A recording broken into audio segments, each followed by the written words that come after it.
सारे मोबाइल की तलाशी लेने के बाद मुझे हैरत का झटका लगा। वहाँ पर तो मेरी और रोहित की कोई एक वीडियो भी नहीं थी।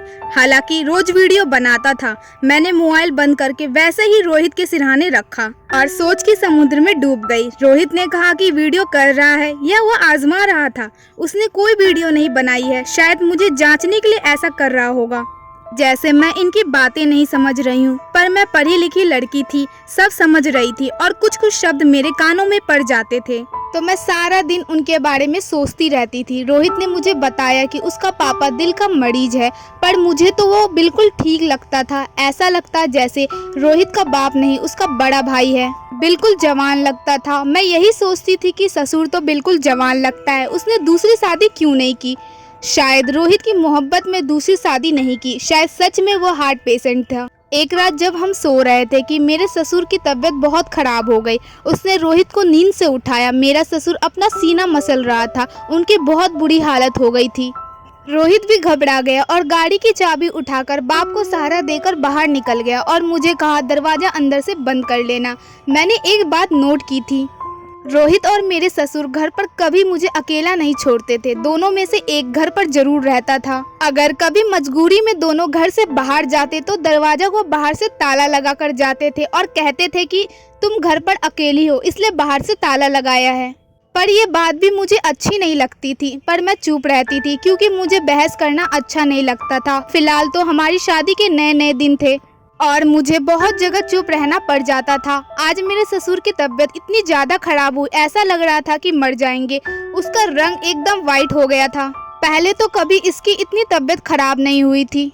सच कहूँ तो मुझे मेरे ससुर की तबीयत की खराबी में जरा भी मतलब नहीं था और ना ही मुझे उस पर कोई तरस आया। शायद तरस खाने के काबिल नहीं था। मेरी सोच वहीं अटकी हुई थी कि अचानक याद आया कि रोहित इमरजेंसी में चाबी लेकर नहीं गया होगा।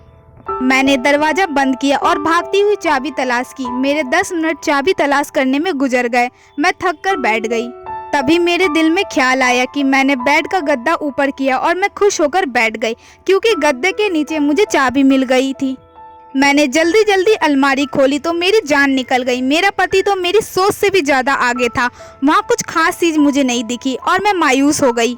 वहाँ पर एक लैपटॉप और कुछ कागज पड़ा था, पर जैसे ही मैंने लैपटॉप खोला मेरे पैर तले से जमीन निकल गई। मैंने जल्दी जल्दी कुछ वीडियो और फोटो देखी और शर्म के मारे आंखें बंद कर ली। वहाँ पर बहुत से लड़कियों की वीडियो थी और मेरी भी थी जो रोहित रोज बनाता था। उन सब में रोहित ने अपना चेहरा अप्लाई नहीं किया हुआ था, पर मैं रोहित को अच्छे से पहचानती थी और उनमें लड़कियों के बेचने के एड्रेस भी थे। उन सब चीजों से मालूम हो रहा था कि रोहित और उसके बाप की दोस्ती एक बड़े गैंग से है जो गरीब लड़कियों को शादी के नाम पर बेवकूफ बनाकर इस्तेमाल करते थे, क्योंकि वहाँ पर रोहित के बहुत सारे शादी के कार्ड भी पड़े थे। मैं ये सब देखकर अंदर से डर गई। मैं एक बहुत बड़े जाल में फंस गई। यहाँ से निकलना इम्पॉसिबल था। मुझे लग रहा था कि मेरा दिल बंद हो जाएगा। मेरे आंखों के आगे अंधेरा छा गया। मुझे अपनी मौत बहुत करीब नजर आ रही थी। अगर रोहित को ये बात पता चल गया कि मैं उसके बारे में जान गई हूँ तो मुझे फौरन मार देगा। वह मुझे जिंदा नहीं छोड़ेगा। यह सोचकर मेरा दम घुटने लगा।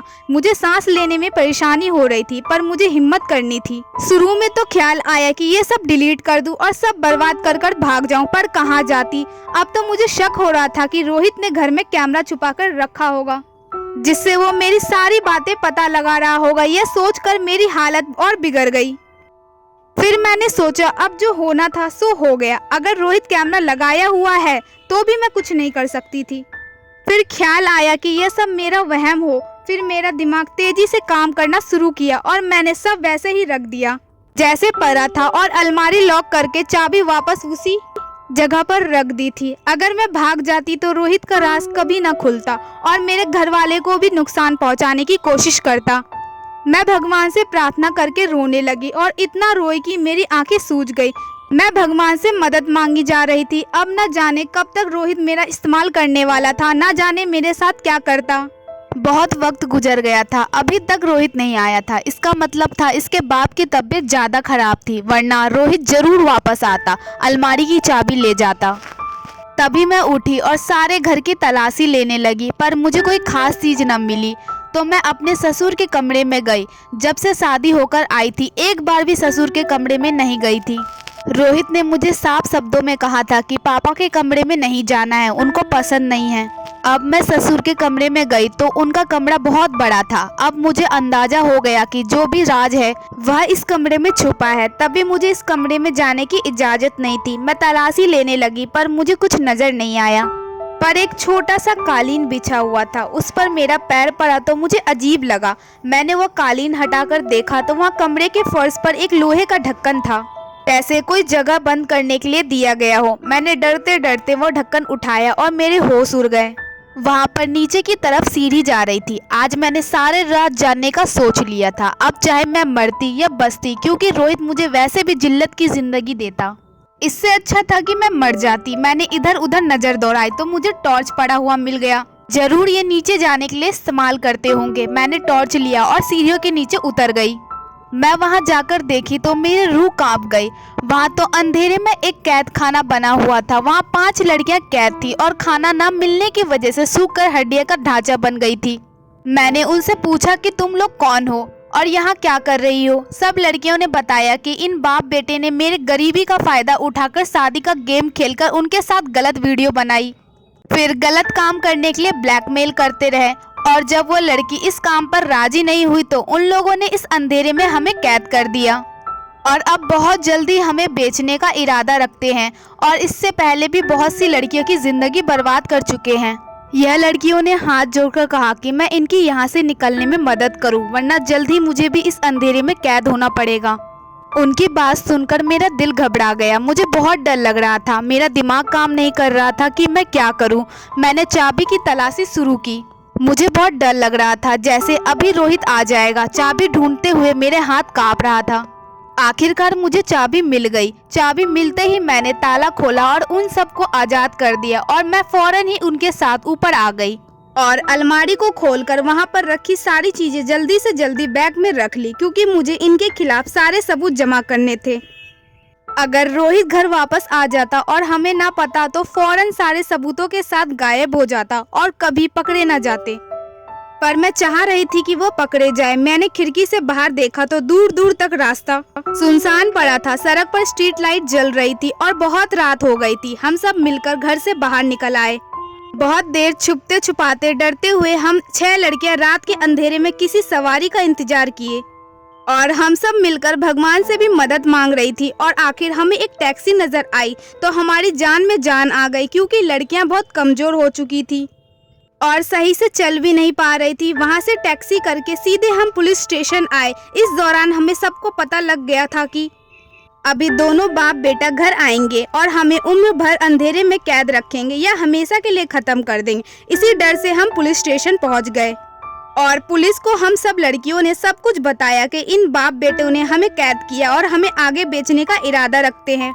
पुलिस को रोहित के घर का एड्रेस दे दिया और पुलिस ने फौरन छापा मारा और बहुत सी चीजें पुलिस को हाथ भी लग गई थी जो मेरे हाथ नहीं लग पाई थी। रोहित के खिलाफ सारे गवाह मिल गए थे। अब कोई उसे फांसी के फंदे से नहीं बचा सकता था।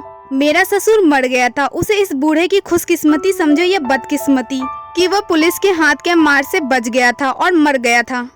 रोहित अपने बाप को एम्बुलेंस में घर ला रहा था। उसके बाप को हार्ट अटैक आया था और वो मर गया था। रोहित अपने बाप से बहुत मोहब्बत करता था, तभी उसे कुछ होश न रहा और एक रात में बाप के साथ साथ इस जुल्म का कहानी भी खत्म हो गया था। लग रहा था कि भगवान के यहाँ आज दोनों बाप बेटे की पकड़ हुई है। एक तो भगवान के पास हिसाब किताब दे रहा था तो दूसरे को जेल की काल कोठरी में उम्र भर सड़ना था। जिस तरह उसने इस मासूम लड़कियों को अंधेरे में कैद किया था। पुलिस ने रोहित को पकड़ा, हिरासत में ले लिया और उसे बहुत मारा पीटा। एक बहुत बड़ा गिरोह था जिसकी तलाश बहुत सालों से पुलिस को भी थी और हमने पुलिस के दबाव में आकर रोहित के सारे साथियों के नाम और उनके पता बताए और उनको भी पकड़वा दिया। इस तरह सारा गेम पुलिस के हाथ लग गया। पुलिस ने हमारे सारे वीडियोस हर जगह से डिलीट करवाए और सब लड़कियां अपने अपने घर चली गईं। और इतने बड़े गेम को पकड़वाने की वजह से मुझे इनामी पैसा भी मिला था और मेरा नाम बहुत रोशन हो गया। शायद भगवान ने मुझे इस काम के लिए चुना था, पर मैं बहुत डरी हुई थी। बहुत साल बाद मेरी शादी हुई थी और मेरी इस शादी से बहुत से लोगों का भरोसा उठ गया था। अक्सर मुझे सपने में मेरे पति और ससुर नजर आते थे। कभी मैं सपने में देखती कि मैं अंधेरे खाने में कैद हूँ। यह एक बहुत मुश्किल वक्त था जिसमें मेरे मम्मी पापा ने मेरा बहुत साथ दिया और मम्मी ने सबसे यही कहा कि मेरा पति मर गया है, इसलिए मैं गहरे सदमे में हूँ।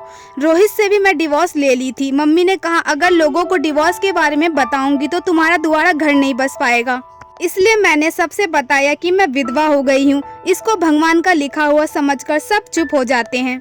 हमारे गांव में डिवोर्स देना अच्छा नहीं समझा जाता। मम्मी की बातें सुनकर मेरी आंखों में आंसू भर गए थे। मम्मी को अब भी लगता है कि मैं दोबारा शादी करूंगी और दोबारा घर बसाऊंगी। मेरा तो शादी से भरोसा ही उठ गया था। सच कहते हैं वक्त सबसे बड़ा मरहम होता है।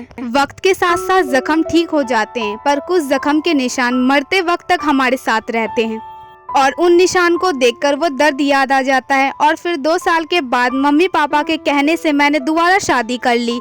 मोहित हमारे गांव में ही रहता था, बचपन से उसे देखते आए थे। मोहित ने पहले भी शादी की थी, मगर मोहित को अपने पत्नी से नहीं बना और 2 साल के अंदर उन दोनों का डिवोर्स हो गया था। और अब मैं मोहित की पत्नी हूँ। मोहित एक बहुत अच्छा इंसान और मोहब्बत करने वाला पति है। आज हमारे 2 बच्चे हैं। मैंने मोहित को रोहित के बारे में असल हकीकत नहीं बताया। मैंने सुना था कि जो खुद अपना बात छुपाकर नहीं रखते, भगवान भी उनका पर्दा नहीं रखता। और मैंने कोई जुर्म तो नहीं किया था। मैंने रोहित से शादी की थी, पर रोहित ऐसा निकलेगा मुझे इस बात का अंदाजा नहीं था। और अब मेरे जमीन पर कोई बोझ नहीं है। अब मैं मोहित के साथ खुशहाल जिंदगी गुजार रही थी। मोहित मेरी बहुत इज्जत करता था। पति से एक लड़की इज्जत और मोहब्बत ही तो चाहती है। मेरी सारी तकलीफ दूर हो गई थी। अपनी जिंदगी के पिछले बात को मैंने हमेशा के लिए बंद कर दिया था, पर आज आप सबको इसलिए ये बता रही हूँ कि बहुत सी लड़कियों की जिंदगी बच जाए। रोहित तो कैद है, पर उसके जैसे इंसान भेड़ियों की तरह अब भी गलियों में फिरते हैं कि किसी मासूम लड़की को नोचकर खा जाएंगे। अभी भी मैं सोचती हूँ तो कांप जाती हूँ, कैसे मैं रोहित के हाथ से बच निकली और भगवान ने मुझे दिमाग दिया। बहुत सारी लड़कियों को मैंने बचाया, वरना ऐसे इंसान मासूम लड़कियों के बारे में नहीं सोचते और ना ही इन्हें दुनिया में डर होता है और न ही भगवान से। धन्यवाद दोस्तों। अगर आपको ये कहानी थोड़ी सी भी अच्छी लगी तो वीडियो को लाइक करके कमेंट सेक्शन में हमें जरूर बताइएगा। Thank you.